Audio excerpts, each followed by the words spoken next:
Bonjour, alors aujourd'hui nous allons attaquer un sujet qui n'est pas toujours évident, mais qui je pense peut être très instructif. Et ce sujet, comme tu peux le voir sur l'écran, c'est les discussions difficiles. Alors, qu'est-ce que j'entends par discussion difficile? Une discussion où tu sais qu'il risque d'y avoir euh, un blocage de la part de la personne, ou que toi tu as un blocage par rapport à la personne avec laquelle tu dois avoir une discussion. Je vais te donner quelques astuces, quelques trucs que je pense tu verras sont hyper utiles et qui pourraient vraiment te permettre de pouvoir gérer progressivement ce genre de situation en te sentant beaucoup plus en confiance quant à la manière dont tu veux pouvoir arriver au bout de ta discussion. Alors, pour ce faire, nous allons commencer par comprendre à quoi je fais référence. En gros, quand je parle d'une discussion difficile, c'est une discussion qui a peut-être déjà eu lieu et pour laquelle tu vas devoir recommencer à avoir une discussion. Imagine que tu as une situation professionnelle et que tu es en conflit avec une personne avec laquelle tu dois travailler. Il y a eu des mots, il y a eu des échanges qui n'étaient pas positifs. Tu es sorti avec une énorme frustration, voire blessé quelque part, de la discussion qu'il y avait eu lieu, et tu es obligé de pouvoir reprendre cette discussion d'une manière ou d'une autre. Si tu n'as pas encore pris le temps, je te conseille d'aller visionner la vidéo que j'ai faite sur la différence entre la personne que tu es et la position que tu as dans le cadre professionnel éventuellement. Tu dois absolument comprendre cette vidéo et cette différenciation qui est essentielle parce que les explications que je te donne ici sont quelque part liées à cela. Comme tu le sais, dans le cadre professionnel, tu es amené à devoir gérer certaines situations qui ne sont pas toujours idéalement faciles à gérer. Et tu peux arriver à mieux les maîtriser et à mieux les gérer si tu sais faire la différence entre une discussion qui est faite dans un cadre professionnel où quelqu'un n'est pas d'accord avec toi par rapport à l'exécution d'une tâche ou d'un travail ou d'une responsabilité, mais qui n'implique pas l'individu que tu es. Dans cette optique-là, quand je parle de conversations difficiles à gérer, ce sont des conversations dans lesquelles tu peux te retrouver en opposition avec la personne qui est en face de toi. Et tu vas devoir, d'une certaine manière, arriver à une solution de peut-être de compromis, voire éventuellement de définition d'une solution qui vous satisferait tous. Et pour ce faire, il y a certains moyens que tu dois mettre en place. Alors, la première chose que tu dois absolument comprendre, c'est que tu ne peux pas partir dans cette discussion sans avoir pris le temps de te préparer. Qu'est-ce que ça veut dire, se préparer? Ça veut dire que tu dois prendre le temps de t'asseoir, de faire le point sur l'éventuel conflit qui est en train de naître et d'essayer d'identifier clairement les éléments de ce conflit. Est-ce que ce sont des éléments rationnels? Est-ce que ce sont des éléments personnels? Est-ce que tu es face à quelqu'un qui est très irrationnel, qui a tendance à monter sur ses grands chevaux parce que justement elle met trop de personnel dans une problématique professionnelle? C'est possible, ça arrive malheureusement très souvent. Est-ce que tu sais exactement quel est le point de conflit? Est-ce que c'est la réalisation d'une tâche pour laquelle vous êtes obligé de coopérer? Est-ce que c'est un délai qui n'a pas été respecté? Est-ce que c'est une vision de l'exécution d'une tâche, du but à accomplir, de la manière de la réaliser qui est totalement à l'opposé l'un de l'autre? Il faut que tu comprennes clairement quelle est la source de la problématique. Si le principe est de se dire je vais retourner la voir pour pouvoir rediscuter avec elle ou je vais retourner discuter avec lui pour essayer d'en savoir plus et pourquoi il n'est pas d'accord avec moi, mais que tu ne sais pas d'où tu pars, tu n'aboutiras jamais nulle part. Ce qui veut dire que lorsque tu prépares ce genre de choses, la première chose que tu dois faire, c'est si tu veux initier une discussion en sachant qu'il y aura éventuellement des échanges que tu ne pourras pas contrôler et la manière dont ils vont se faire, il y a deux choses que tu dois savoir absolument. La première chose, tu dois savoir d'où part la problématique. Tu dois donc avoir une introduction et pouvoir cadrer la discussion qui va devoir avoir lieu. Admettons que, suite à une discussion que tu as eue, tu dois réinitialiser une discussion avec la personne avec laquelle ça s'est pas trop bien passé, que ce soit dans le cadre professionnel, voire éventuellement dans une relation aussi personnelle. Ça peut arriver, ça peut même être une relation d'un parent à un adolescent où il y a eu un début de conversation qui a complètement dérapé. Pour éviter ce genre de choses, si on sait d'où on part, on a déjà un cadre que l'on peut fixer. C'est-à-dire que quand tu vas vers la personne avec laquelle tu dois parler, tu vas lui dire, voilà, je voudrais que nous rediscutions de ce qui s'est passé. S'il te plaît, laisse-moi simplement t'expliquer ce que je voudrais que nous puissions discuter. Et tu proposes le cadre de ce que tu veux discuter. Ça peut être, j'ai compris dans notre discussion, parce que tu as pris le temps d'y réfléchir, qu'il y avait une mésentente ou une incompréhension entre toi et moi concernant la finalité de ce qu'on doit faire, la manière d'y arriver, le sujet X, etc.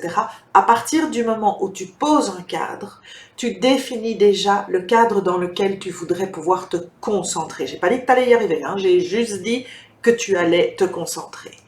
La deuxième chose super importante, c'est la conclusion. Et ça, c'est essentiel.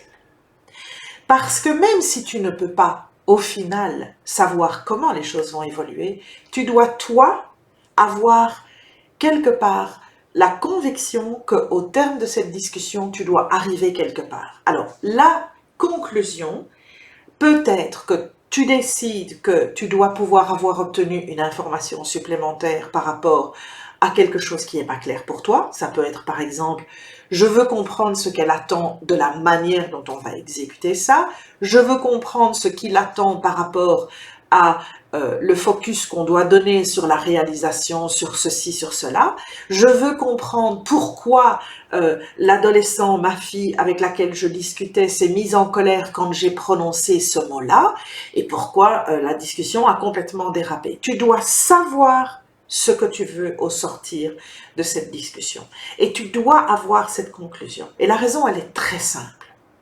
C'est que malheureusement, dans ce type de conversation, il y a des échanges qui se font rapidement et on n'a pas toujours le temps de pouvoir réfléchir parce que ce n'est pas ce que j'appelle une communication sereine, où tout le monde est en paix et tout le monde prend le temps d'écouter l'autre. Souvent, la personne qui est en face de toi n'est pas dans cet état de contrôle que toi tu essayes de comprendre parce que tu veux pouvoir mieux communiquer et donc elle n'a pas réfléchi à la conversation, elle n'a pas fait le point, au pire elle s'est fâchée ou elle s'est mise en colère toute seule dans son coin en se disant que tu étais insupportable, peu importe, mais toi tu dois être au-delà de ça. Parce qu'au final, tu dois savoir que pour pouvoir sortir d'une problématique, il faut y apporter des solutions.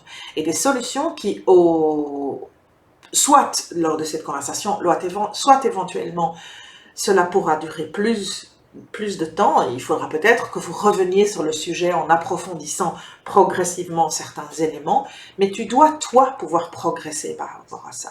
Donc, il est essentiel que tu puisses poser le cadre de l'introduction et que tu puisses savoir vers où tu vas aller.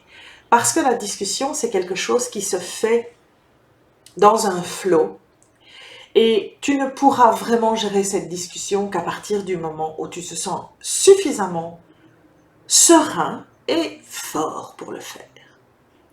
Et c'est pour ça que tu as vu apparaître sur ton écran quelque chose qui pour moi est une clé de compréhension extraordinaire. J'ai découvert ceci il y a 7 ou 8 ans à peu près. C'est absolument colossal.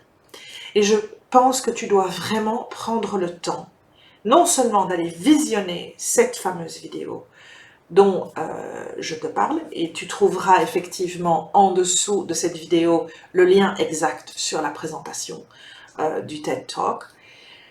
Et je vais t'expliquer pourquoi cette vidéo est extrêmement essentielle.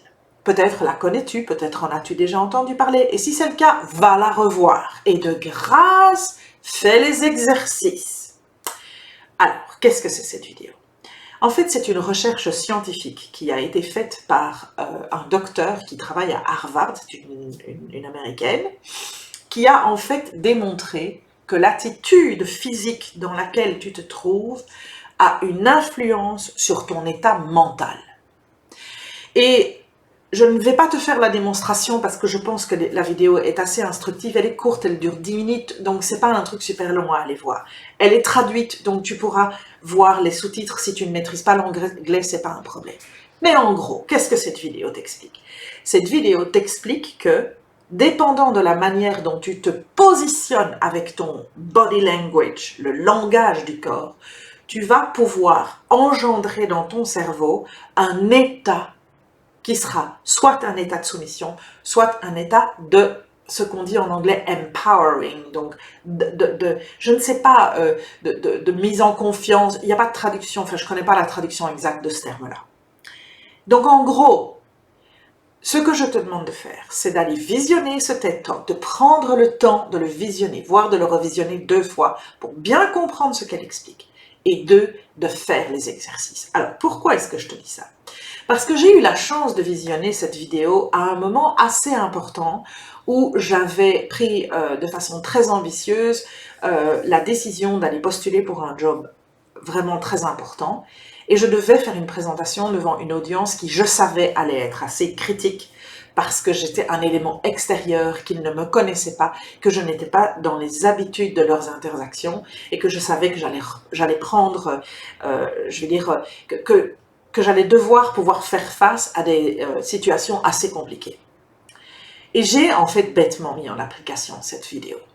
Et tu verras que la vidéo te demande de t'isoler à un certain moment, te conseille de le faire, de t'isoler et de te mettre dans une de ces positions de empowerment, qui est vraiment une position qui va en fait pendant quelques instants influencer ton cerveau pour qu'au sortir de cet exercice, tu te sentes un petit peu plus à l'aise avec toi-même, convaincu que tu as la force, que tu as la capacité de pouvoir y arriver, tout en restant sereine et sans avoir besoin de rentrer dans ce que j'appelle l'attitude de guerrier où tu vas devenir agressif. C'est pas le but du jeu ici, hein. C'est pas du tout le but du jeu. C'est justement de pouvoir te dire, parce que tu t'es préparé, parce que tu as ton introduction, parce que tu sais où tu veux arriver, et qu'éventuellement tu poseras les questions nécessaires pour pouvoir avoir au minimum l'information de cette conclusion que tu veux pouvoir extraire de la discussion, mais cela est fait pour pouvoir t'aider à gérer toute la procédure de discussion, qui, comme je te l'ai expliqué, c'est une discussion difficile, peut être faite face à quelqu'un qui va hausser le ton, qui va peut-être être un peu agressif, ou qui sera pas de bonne humeur, et c'est pas toujours évident à gérer. Tandis que si tu te sens serein, sans avoir besoin de rentrer en guerre avec quelqu'un, parce que plus tu vas devenir agressif, moins la discussion est possible. Je l'ai déjà expliqué à de nombreuses fois. Dans les états de colère, il n'y a pas de communication possible. Donc, il faut partir sur le postulat de « je suis bienveillant, je veux pouvoir arriver à une communication efficace et je me donne les moyens de pouvoir le faire. Et je dois, moi, travailler sur mon attitude pour pouvoir y arriver. » Et donc, si tu as le temps, je te le demande, fais cet effort. Clique sur le lien en dessous de la vidéo, va voir et revois-la une fois de temps en temps quand tu sais que tu vas être dans des situations qui sont compliquées. Je t'assure que c'est quelque chose d'extrêmement fort et les hommes qui verront cette vidéo, qui vont aller voir par exemple le TED Talk d'Amy Cuddy, vous allez probablement vous dire « Ouais, effectivement, je me sens comme ça ». Pour nous, les femmes, c'est pas du tout quelque chose qui vient naturellement. Beaucoup moins de femmes ont tendance à prendre cet espace au niveau de leur corps. Et cette habitude de discrétion fait que nous n'avons peut-être pas acquis suffisamment de confiance en nous, alors que nous avons toutes les capacités de pouvoir le faire. Donc vraiment, je te le demande, je te le conseille, c'est un exercice brillant, c'est un exercice scientifiquement prouvé, s'il te plaît, et donc n'hésite surtout pas à le pratiquer une fois que tu auras compris de quoi il s'agit. Et donc, ça c'est ma phrase. Et pourquoi est-ce que je l'ai mise là? Parce que je veux t'expliquer un autre petit détail. Ma phrase c'est: la communication ou communiquer, c'est apprendre à écouter et savoir quand partager. Je n'ai pas dit parler, j'ai dit partager, parce que pour moi, communiquer n'est pas que parler. Tout le monde sait parler. Mais communiquer vraiment, c'est transmettre des émotions, c'est transmettre un message, c'est savoir comment parler au moment où il faut le faire, et pouvoir faire attention à l'attitude que l'on va avoir. Donc, c'est très important. Et pourquoi est-ce que j'ai mis cette petite phrase-là? Parce qu'il faut que tu te rendes compte que dans ce type de discussion, comme dans la plupart des discussions, comme dans des réunions professionnelles que tu auras, tu seras beaucoup plus fort si tu apprends à écouter ce que les autres ont à dire d'abord et ne parler qu'à la fin. Pourquoi? On va prendre le cas d'une discussion difficile. Si tu laisses parler la personne, si tu la laisses sortir tout ce qu'elle a à dire, quelque part tu te mets dans un espèce d'état d'écoute active. De nouveau, si tu ne sais pas ce que c'est, cherche une vidéo sur ce sujet. Je pense qu'il doit y en avoir une quelque part. Sinon, il y a toujours mes formations. Mais l'écoute active, c'est vraiment le fait d'écouter sans intervenir, sans poser de questions, si ce n'est des questions de clarification, sans poser de jugement, juste en essayant de comprendre à travers tout ce qui se dit de l'autre personne, qui peut être dans un état de colère, qu'est-ce qu'il y a vraiment qui fait qu'il y a un tel état d'émoi, de colère, de mécontentement. Si tu es dans une discussion difficile et que tu prends le temps d'écouter, quitte à discrètement, enfin, sans violence, sans agression, poser des questions sur des choses que tu n'arrives pas à comprendre, tu vas peut-être obtenir des informations qui amènent à cette fameuse conclusion que tu voudrais pouvoir maîtriser, ou 2, en faisant ça, la personne qui est en face de toi va se rendre compte que tu n'es pas en train d'essayer d'argumenter et de jouer au ping-pong, elle va se calmer, et éventuellement, à un certain moment, tu pourras poser des questions pour arriver vers ta conclusion, voire argumenter quelque chose qui sera peut-être enfin entendu. Donc, ça c'est un aspect. Si je prends l'aspect d'une simple réunion où tu as plusieurs personnes autour de la table, si tu laisses toutes les autres personnes s'exprimer, tu vas peut-être te rendre compte qu'elles ont les mêmes questions que les tiennes, et donc quelque part les réponses que tu obtiens, mais c'est bon pour toi aussi. 2, tu vas peut-être pouvoir te rendre compte d'une tendance qui se fait autour de la table. Et toi, tu vas peut-être penser à autre chose, qui viendra en complément de ce qui a été dit. Et il y a une énorme chose qui est très puissante quand tu fais ce genre de choses. C'est que si tu as, vraiment, si tu maîtrises bien ce travail, et que tu sais prendre quelques petites notes, John a dit ceci, Isabelle a dit cela, des petits mots, tu vas te rendre compte que tu peux maîtriser la manière dont tu vas communiquer après en transmettant un maximum d'informations, en disant « je suis d'accord avec ce qu'Isabelle a dit, je considère que ce que John était très utile, X et Y ». Et donc, la force de savoir quand partager, c'est de savoir attendre ton tour et ne pas vouloir être le premier à te précipiter. Parce qu'en imposant ton avis, tu fermes tout sujet de conversation. Et donc, si tu sais exactement comment gérer cette situation, et si tu n'oublies pas d'être prêt, tu vas réussir. Ça ne marchera peut-être pas du premier coup, mais tu vas réussir à pouvoir communiquer, à pouvoir solutionner la problématique, et je l'espère pour toi, à pouvoir de nouveau rentrer dans une relation positive avec la personne avec laquelle tu dois pouvoir communiquer, sans devoir faire appel à un médiateur ou ce genre de choses, mais en te rendant compte aussi de la force que tu as si tu prends le temps d'écouter et de préparer certaines discussions, en sachant d'où tu pars, où tu vas ou où tu veux arriver, même s'il te faut parfois un petit peu de temps pour y parvenir. Voilà, j'espère qu'une fois encore cette petite vidéo a pu t'aider. Je te souhaite une très bonne communication et à la prochaine fois. Au revoir.